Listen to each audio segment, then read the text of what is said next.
Li kampa Qoştepeya penaberên Rojavayê Kurdistanê dixwilin fêrkirina zimanê Kurdî zaravê soranî û lîstika şetrancê ji sedan xwendekarên Rojavayê Kurdistanê re birêve diçin.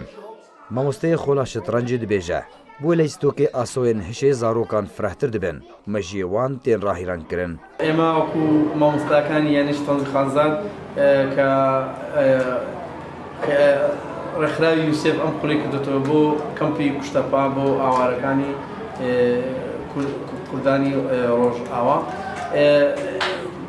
بە ئامادەبوونی 150 تابی لە کوڕکز لە ئاستەکانی سەرەتایی قوتابخانە سەرەتاییەکان و ناوەندی 150 قوتابیمان هەیە کە وانەی شتەنزیان بەشدار دەکەین. مەبەستمان ئێمە زۆرترین تاچی کورد زۆرترین منداڵی کورد فێرە یاری شتەنز بێتن چونکە بەڕاستی یاری شتەنز بۆ منداڵان سوود یەکجار زۆرە. یەک لەو سوودانە بەهێزکردنی هزر و مێشتی منداڵە، یەک لەو سوودەکانی تر پشت بە خۆبەستنی منداڵە لە کاتی بڕیارداندا. ئێمە خۆشحاڵین کە وەکو یاری شتەنزی خانزاد کە بەم ئەرکەی خۆمان هەستا. Zarokên başdar jî nêrîna xwe li ser xolê didin xuyanî.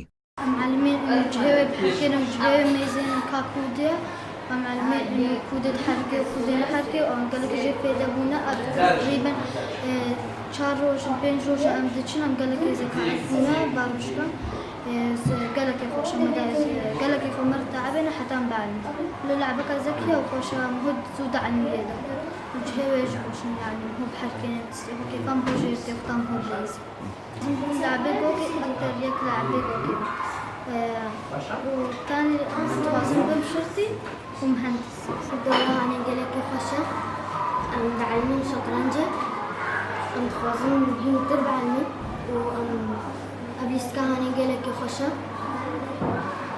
Başdarên herdû xolan cê zarok û xwendekarên qunaxa seretayî dibistana Qamişloya kampa Qoştepe jaliyekî ve fêrî zaravê soranî dibin.